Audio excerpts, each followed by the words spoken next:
दोस्तों नमस्कार। राजनीतिक वसूली कोई नई बात नहीं है। राजनीतिक वसूली शब्द आते ही आपके जहन में नेताओं की एक पूरी कतार खड़ी हो जाएगी कि देखिए, इन्हें पैसा चाहिए, ये चुनाव में पैसा लगाएंगे, चुनाव जीत जाएंगे तो आपको पैसा लौटा देंगे या फिर आपके लिए पैसा कमाने का रास्ता खोल देंगे। क्योंकि भारत की राजनीति पूरे तरीके से पैसे पर आकर टिक चुकी है। पैसे का मतलब नोट है, नोट का मतलब करेंसी है। और यह कितनी बड़ी तादाद में हो सकता है, इसका कोई अंत नजर नहीं आएगा। क्योंकि 2014 के बाद इस देश में पॉलिटिकल इकोनॉमी की तस्वीर बदल गई।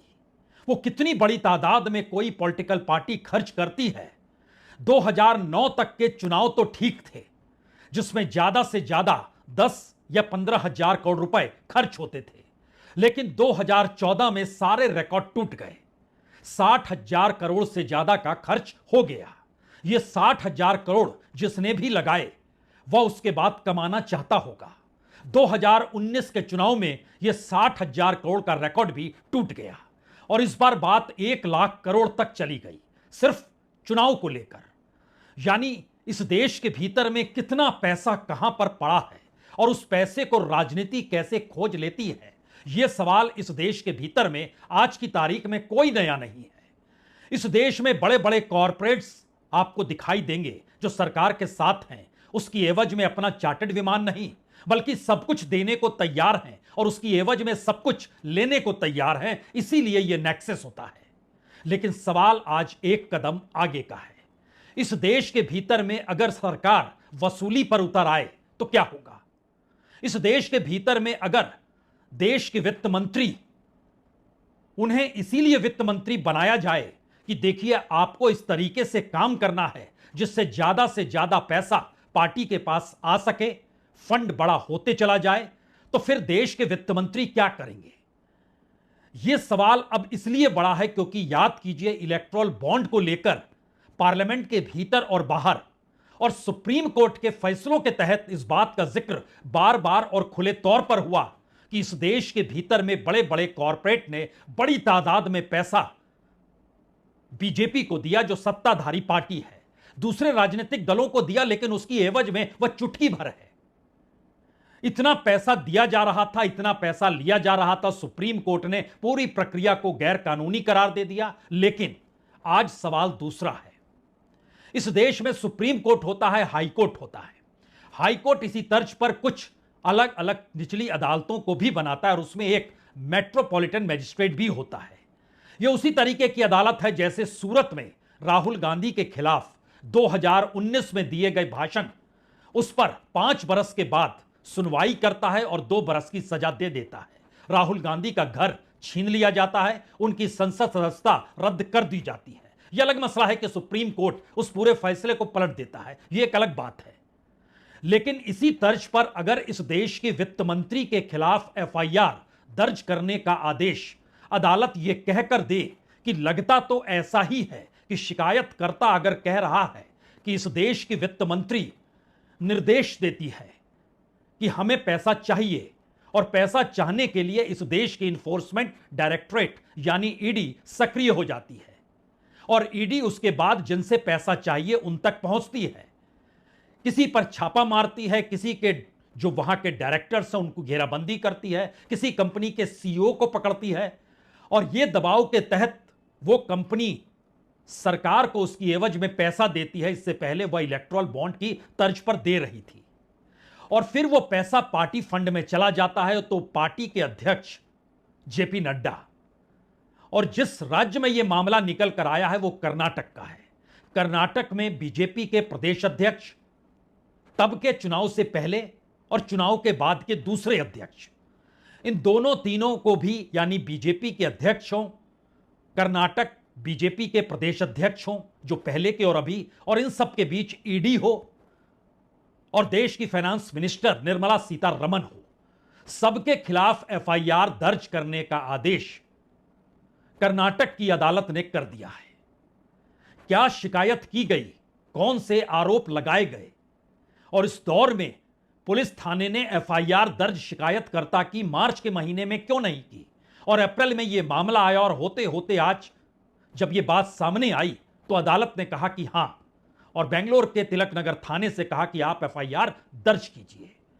यानी वसूली का एक ऐसा नेक्सस जिसमें इस देश के भीतर में आर्थिक अपराध ना होने देने के लिए जो ईडी है वह भी शामिल हो गई, इस देश के वित्त मंत्री भी शामिल हो गए, पार्टी अध्यक्ष भी शामिल हो गए, क्योंकि पैसा पार्टी को चाहिए और वो कहां से मिलेगा, कैसे मिलेगा, किस रूप में मिलेगा, किस तरीके से अदालत के भीतर यह पूरा मामला गया, क्या यह पूरा मामला है और क्या इस तरीके से जिन बातों का जिक्र संसद के भीतर होता रहा और इलेक्टोरल बॉन्ड को लेकर जो सवाल सुप्रीम कोर्ट उठाता रहा, अगर वाकई उस पर कानूनी कार्रवाई इस देश के भीतर हो जाए तो क्या पूरी सरकार जेल में होगी, पूरी राजनीतिक दल के तमाम बड़े बड़े नेता जेल में होंगे, या फिर यह लूट की सिलसिला जो है यह बड़ा आसान सिलसिला है। एक सिलसिला इस देश ने भी इस दौर में हजारों करोड़ रुपए का अगर इलेक्टोरल बॉन्ड का देखा और वो पूरा प्रक्रिया को अगर सुप्रीम कोर्ट ने कहा यह गैर कानूनी है, तो इन सब के बीच वो पैसा गैर कानूनी क्यों नहीं है, यह सवाल हर किसी के जहन में होना चाहिए। लेकिन इन सब के बीच कोई अगर प्रधानमंत्री से यह पूछे कि इस तरीके के आरोप लग रहे हैं तो वो कहेंगे कि करप्शन की गंगा तो कांग्रेस से निकलती है, और आज भी चुनावी भाषण में वो कांग्रेस का जिक्र करते हुए भ्रष्टाचार पर उंगली उठाने से चूके नहीं। और यहां यह भी याद कर लीजिए कि कर्नाटक के मुख्यमंत्री के खिलाफ भी मैसूर में अपने परिवार के लिए बेहतरीन जमीन अलॉट करने का आरोप है, लोकायुक्त जांच कर रहे हैं, उनके खिलाफ भी एफआईआर हुई है। और अब मुख्यमंत्री कह रहे हैं कि अब आप हमसे इस्तीफा मांगते थे तो अब आप निर्मला सीतारमण से कब इस्तीफा मांगेंगे, कब प्रचार और कब प्रदर्शन करने मैदान में उतरेंगे और उनसे कहेंगे इस्तीफा दे दीजिए। तो क्या इस दौर में हर सत्ता सरकार करप्ट है और करप्शन की यह पूरी राजनीति कैसे चलती है, इसके बहुत सारे सितारे अलग अलग जगहों पर है। लेकिन आज जिक्र कर्नाटक का है तो उससे पहले एक नाम और ले लेते हैं। कर्नाटक के भीतर सबसे बड़े बिल्डर के तौर पर मौजूदगी एम्बेसी ग्रुप की है। ये अलग अलग जगहों पर इमारतें बनाते हैं और जो इनके दायरे में फंस जाता है उसको पैसा लौटाते नहीं है, लूट लेते हैं। और यह शिकायत जब राज्य के deputy CM DK Shivakumar तक पहुंचती है तो पता चलता है कि दरअसल पार्टी फंड में उनका बड़ा योगदान है एम्बेसी ग्रुप के जितेंद्र विरमानी का। तो उनके खिलाफ कैसे कोई कार्रवाई होगी, यह एक अलग अलग चैप्टर है जिसको आज खोला जाएगा। लेकिन जरा सिलसिलेवार तरीके से पहले हमें लगता है कि आज का दिन कई मायनों में महत्वपूर्ण है प्रधानमंत्री के लिए, इस देश के लिए भी। और आज का दिन वो याद कैसे करेंगे यह उन्होंने चुनावी रैली में बतला दिया। सुन लीजिए। आज 28 सितंबर है। साल 2016 में आज की रात 28 सितंबर की रात सर्जिकल स्ट्राइक हुई थी।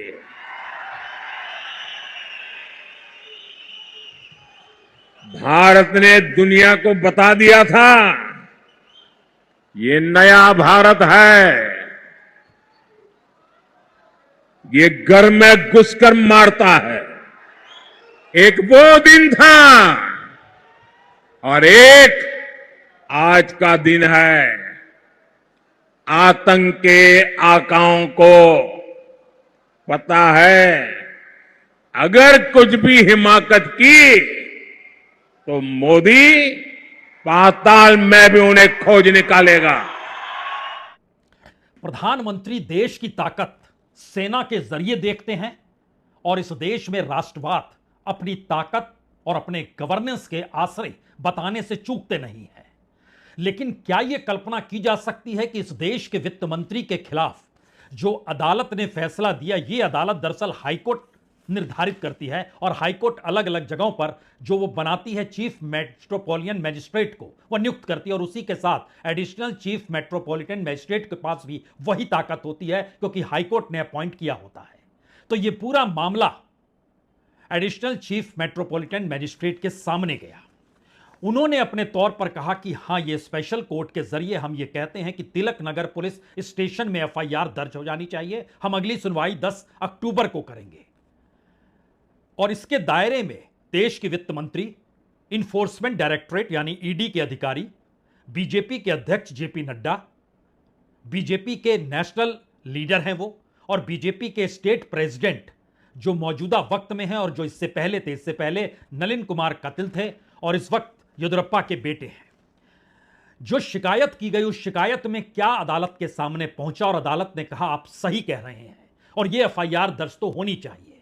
उसमें कहा गया कि आरोपी निर्मला सीतारमण ने ईडी की गुप्त सहायता और समर्थन के जरिए राष्ट्रीय स्तर पर जेपी नड्डा और कतिल जो पूर्व प्रदेश अध्यक्ष हैं के लाभ के लिए हजारों करोड़ रुपए की उगाही करने में मदद की। यह एक शिकायत का छोटा सा हिस्सा है। इसके बाद लिखा गया है कि वित्त मंत्री ने विभिन्न कॉरपोरेट, उनके सीईओ, एमडी आदि के यहां छापे मारने, जब्ती करने और गिरफ्तारियां करने के लिए ईडी की सेवाएं ली। ईडी का काम क्या है यह बताने की जरूरत होनी नहीं चाहिए, लेकिन इस शिकायत में यह दर्ज है और जो अदालत ने जिसको पढ़ा समझा और उसके बाद एफआईआर दर्ज करने को कहा। अगली लाइन कहती है, फाइनेंस मिनिस्टर की तरफ से की गई शुरुआत से ईडी की छापेमारी के डर से कोई कॉरपोरेट और धन कुबेरों को कई करोड़ रुपए की चुनावी बॉन्ड खरीदने के लिए मजबूर किया गया, जिसमें बीजेपी के अध्यक्ष नड्डा और कतिल जो पूर्व अध्यक्ष हैं उन्होंने इसको भुनाया और तकरीबन 8,000 करोड़ रुपए के इकट्ठा करने का दावा इस पूरे आरोप में किया गया है। दो उदाहरण बहुत साफ तौर पर उसमें दिए गए। जो एल्युमिनियम और copper messrs Sterlite and messrs Vedanta company है, अनिल अग्रवाल जो आपके जहन में नाम आ रहा होगा, उसमें सिलसिलेवार तरीके से बताया गया कैसे 2019 से 2023 तक 230 करोड़ 15 लाख रुपए किस तरीके से वसूली की गई। इसी तरीके से messrs Aurobindo pharma group of company से लगभग 50 करोड़ रुपए कैसे वसूली की गई। जो एफआईआर दर्ज करने का जिक्र है उसमें अदालत ने इस बात का भी जिक्र किया है कि आप आईपीसी की धारा 384 जो जबरन वसूली की होती है, 120 बी आपराधिक साजिश की होती है और धारा 34 जरूर लगाएं। धारा 34 यानी एक ही मकसद से कई लोगों ने मिलकर प्रयास किया और उसके बाद एफआईआर दर्ज करने का जिक्र अदालत ने कर दिया। यह एक ऐसा मैसेज है इस देश के भीतर में क्या इस तर्ज पर काम होता है और यह वसूली की प्रक्रिया जिस तौर पर अगर गवर्नेंस का हिस्सा बन जाए और अगर कोई न्याय की गुहार में अदालत तक पहुंच जाए तो निचली अदालत सही, मैजिस्ट्रेटियल अदालत सही, लेकिन अगर वो इन बात को स्वीकार करते चली जाती है तो जरा देखिए बरस दर बरस 2018-19 के फाइनेंशियल ईयर में 1,450 करोड़ रुपए, 2019-20 में 2,555 करोड़ रुपए। कोविड काल था 2020-21 का, इसीलिए उस दौर में वसूली नहीं हो पाई, सिर्फ 22 करोड़ रुपए वसूली हो पाई। 2021-22 में यह वसूली 1,032 करोड़ की हुई, 2022-23 में यह वसूली 1,300 करोड़ की हुई, यानी 1,300 करोड़ की। अगर इस आरोप के दायरे में आप विपक्ष को भी ले आते हैं और कांग्रेस को भी लाकर खड़ा कर देते हैं तो कांग्रेस के हिस्से में लगभग 1,118 करोड़, बीजेपी के हिस्से में 6,385 करोड़। लेकिन इस पूरे सिलसिले को बताते वक्त जो आदर्श जन अधिकार संघर्ष परिषद है जिसने इस पूरे मामले को उठाया, दस्तावेज के तौर पर रखा और हर बार अदालत में मामले को आगे बढ़ाया जाता था, 10 बार स्थगनादेश दिया गया, तमाम डॉक्यूमेंट चीजें रखी गई अदालत के सामने और उसके जो सह अध्यक्ष हैं आदर्श अय्यर, उनके मुताबिक ये पूरे फैक्ट्स एंड फिगर जो निकल कर आए और उसके बाद कोई रास्ता बचता नहीं कि आप कोई कार्रवाई नहीं करें, तो अदालत को यह कहना पड़ा। और यह सवाल जब दिल्ली में कांग्रेस के अध्यक्ष मल्लिकार्जुन खड़गे से पूछा गया तो उन्होंने साफ तौर पर कहा कि यह मुद्दा अच्छा है अदालत तक पहुंच गया और इस मुद्दे को हम संसद के भीतर उठाते थे, लेकिन सवाल न्याय का है, जस्टिस का है, वो कैसे मिलेगा। यह सवाल तो है इस देश में जस्टिस मिलेगा कैसे, और खास तौर से न्याय की मांग अगर सत्ता को लेकर की जा रही हो, सत्ता के खिलाफ हो, क्योंकि सुप्रीम कोर्ट के फैसले को संसद बदल देती है, संसद के भीतर विपक्ष की अहमियत रहती नहीं है और इन परिस्थितियों के भीतर सत्ता अपने अनुकूल तमाम गवर्नेंस के तौर तरीके अपनाती है। फैसले सुप्रीम कोर्ट से होते जरूर हैं लेकिन वो अमल में इस तर्ज पर लाए नहीं जाते कि देखिए संविधान की धज्जियां उड़ रही है। ये धज्जियां कई मौकों पर उड़ी और सुप्रीम कोर्ट ने इस धज्जियों के उड़ने का जिक्र भी अपने कई फैसलों में किया, लेकिन सजा किसे हुई? क्या वाकई सजा हुई? न्याय मिल गया इस देश को? यह सवाल इसलिए बड़ा है क्योंकि हर पैसे वाले खेल की परिस्थितियों को अगर आप समझेंगे तो आपके जहन में यह वाकई सवाल होगा, इस देश के भीतर में जो पूरी लूट है उस लूट के मतलब मायने क्या है? हमें लगता है बहुत दूर मत जाइए, अपने जहन में पीएम केयर्स ही ले आइए। पीएम केयर्स का पैसा वह भी तो 10, 12, 13, 14 हजार करोड़ का, और आज की तारीख में भी अकाउंट में देखिएगा तो 3,000 करोड़ रुपए पड़े हैं।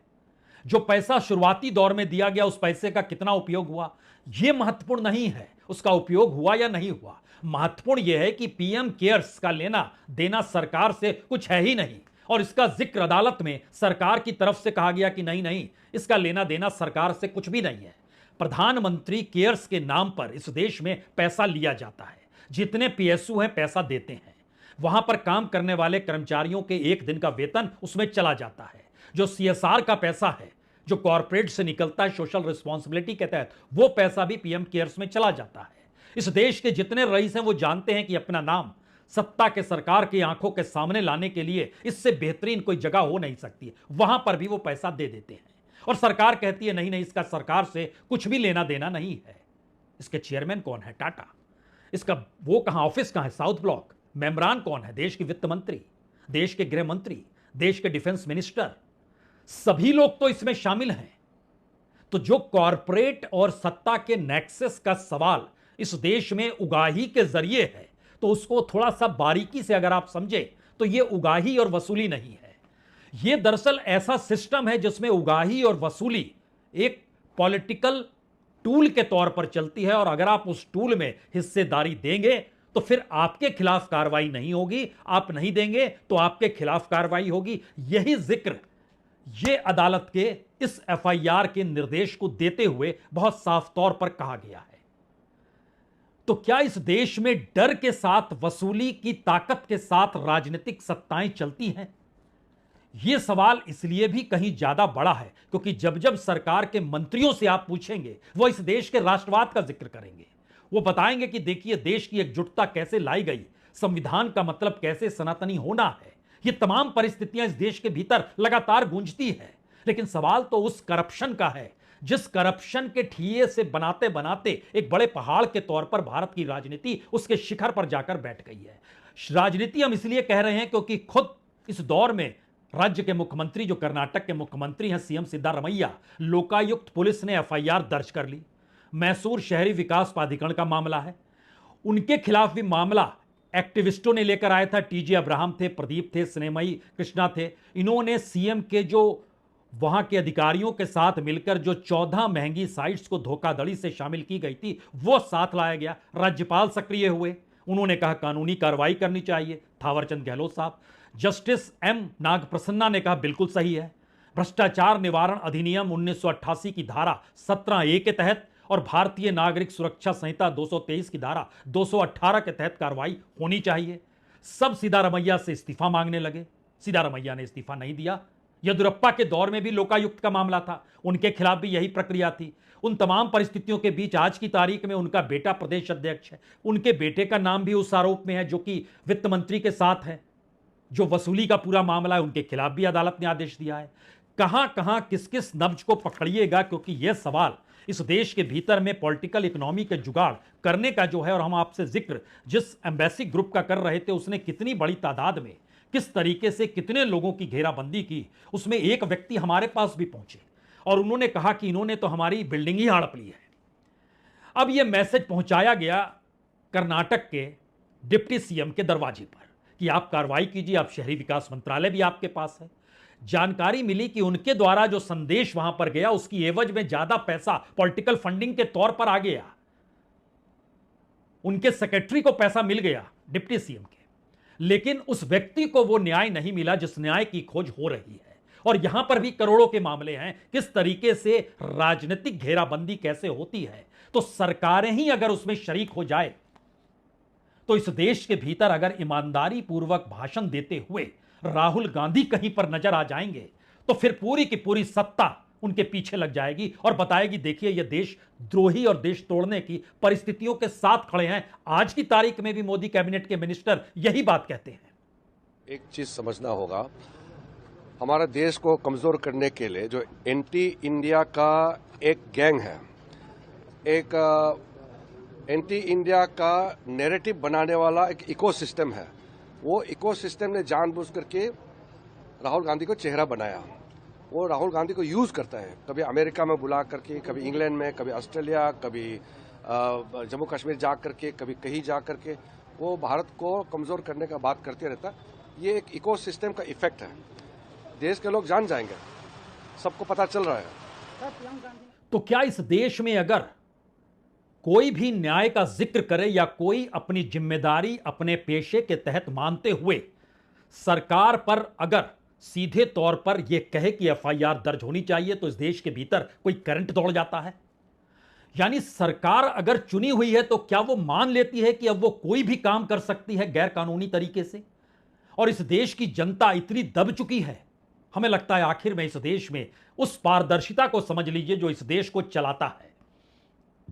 इस देश की सत्ता जो बजट बनाती है, उस बजट का पूरा आंकड़ा है 48,20,512 करोड़। यह पूरा बजट है। अब आप कल्पना कीजिए, इसमें 43,80,551 करोड़ रुपए जनता के टैक्स से लिए जाते हैं, तो इस देश की उपलब्धि क्या होगी?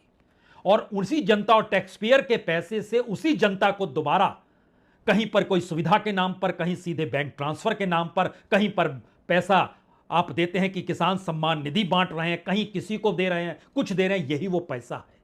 यानी 48 लाख करोड़ का बजट, और उसमें अगर जोड़ते चले जाइएगा GST 10,61,000 crore, income tax 11,87,000 crore, corporate tax 10,20,000 crore, custom 2,37,000 crore, excise 2,16,000 crore, road और इंफ्रा सेस 46,530 करोड़, अलग से cess 20,000 crore, basic excise duty 36,300 crore, union territory tax 9,426 crore. ये पूरा मिलाइएगा तो आएगा 38,34,000 करोड़ रुपए। और इसके बाद जो नॉन टैक्स रेवेन्यू है उसका बोझ भी जनता पर पड़ता है, क्योंकि वह कंपनियों से लिया जाता है। मसलन कम्युनिकेशन सर्विस से ले लेते हैं आप 1,20,000 करोड़।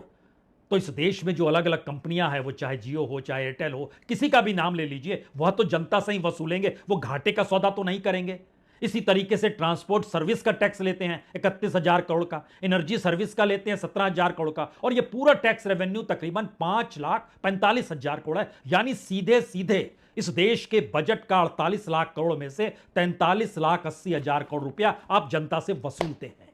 और इस परिस्थिति में वसूलने की प्रक्रिया कभी इलेक्ट्रॉल बॉन्ड के जरिए आती है, कभी पीएम केयर्स के नाम पे आती है, और कभी दूसरे माध्यमों से आती है। सवाल यह है कि इस देश में वसूली और अपनी ताकत का एहसास कराते हुए संवैधानिक पद पर बैठकर कोई अगर वसूली कर रहा है और अदालत यह कहे कि देखिए ये वसूली हो रही है और इनके खिलाफ एफआईआर दर्ज कीजिए, तो क्या इस्तीफा नहीं हो जाना चाहिए? हो जाना चाहिए।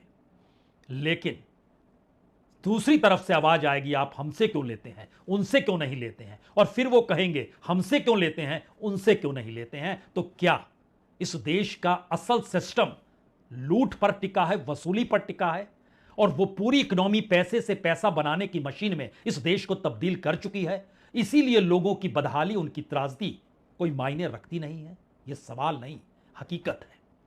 बहुत बहुत शुक्रिया, बहुत बहुत शुक्रिया।